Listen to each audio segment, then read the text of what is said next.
നിങ്ങളുടെ favourite shows ഇനി ഒരിക്കലും മിസ്സാവില്ല. ഇപ്പോൾ C5 കാണും നിങ്ങളുടെ ഫേവറേറ്റ് ഷോ തികച്ചും സൗജന്യമായി. അത് വേണ്ട. പിന്നെ ഞാൻ എന്ത് വേണം? എല്ലാം അവസാനിപ്പിച്ച് എന്റെ മോഹങ്ങളൊക്കെ മനസ്സിലൊതുക്കി ഇവിടെ നിന്ന് പടിയിറങ്ങണം. അങ്ങനെ ഇറങ്ങേണ്ടി വന്ന ജാസ്മിൻ പിന്നെ ജീവിച്ചിരിക്കുന്നതിൽ അർത്ഥമില്ല. ചാവുന്നതാ നല്ലത്. വിശാലിന് വിവാഹം കഴിച്ച് ഇവിടത്തെ സ്വത്തുക്കളെ നേടിയെടുക്കണമെന്ന് ഉറച്ചാണ് ഞാനിവിടെ വന്നിട്ടുള്ളതെങ്കിൽ എനിക്കത് നേടിയെടുക്കണം. അത് തന്നെയാണ് ഞാനും പറയാൻ വന്നത്. പ്രഭാവതി, നീ അങ്ങ് വിട്ടേക്ക്. നീ പിടിമുറുക്കേണ്ടത് വിശാലിനെയാണ്. നിന്നെ വിവാഹം കഴിക്കാമെന്ന് അവൻ വാക്ക് തന്നിട്ടുള്ളതാണല്ലോ. അതെന്തായി എന്ന് എല്ലാവരുടെയും മുന്നിൽ വെച്ച് നീ അവനോട് ചോദിക്കണം. കല്യാണം എത്രയും പെട്ടെന്ന് നടത്തിയേ പറ്റൂന്നും പറഞ്ഞ് നീ വാശി പിടിക്കണം. അവനെ കൊണ്ട് വിവാഹത്തിനുള്ള ഒരു ഡേറ്റ് നീയായിട്ട് തന്നെ പറയിപ്പിക്കണം.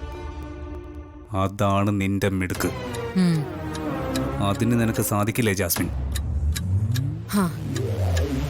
എനിക്ക് സാധിക്കും. അവനെ ഒഴിഞ്ഞു മാറാൻ നീ വിടരുത്. ഇല്ല, ഇപ്പൊ തന്നെ ഇതിനൊരു തീരുമാനം ഉണ്ടാക്കും ഞാൻ. അത് കഴിഞ്ഞിട്ട് ഞാൻ ചേട്ടനെ വിളിക്കാം.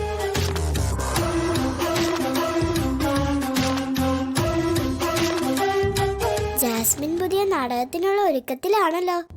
ഇത് ഇപ്പൊ തന്നെ പാറുവിനെ അറിയിക്കണം.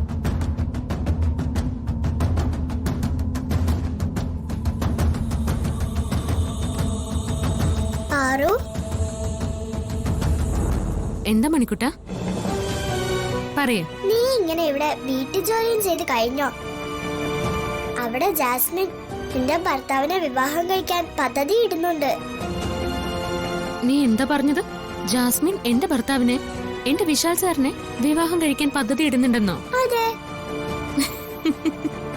നീ എന്തിനാ ചിരിക്കുന്നേ? ഞാൻ പറഞ്ഞത് നിനക്ക് വിശ്വാസായില്ലേ? ഏയ്, എനിക്ക് നിന്നെ അവിശ്വാസമൊന്നുമില്ല. പിന്നെന്താ ഇത്ര പ്രധാനപ്പെട്ട ഒരു കാര്യം നിന്നെ അറിയിച്ചിട്ടും നിനക്ക് തീരെ ചൂടില്ലാത്തത്? ഞാൻ എന്തിനാ ചൂടാവുന്നേ? എന്റെ പാറു, നീ ശ്രദ്ധിച്ചില്ലെങ്കിൽ ആ ജാസ്മിൻ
ഡൗൺലോഡ് ചെയ്യൂ C5 ആപ്പ്. കാണൂ എല്ലാ എപ്പിസോഡുകളും സൗജന്യമായി.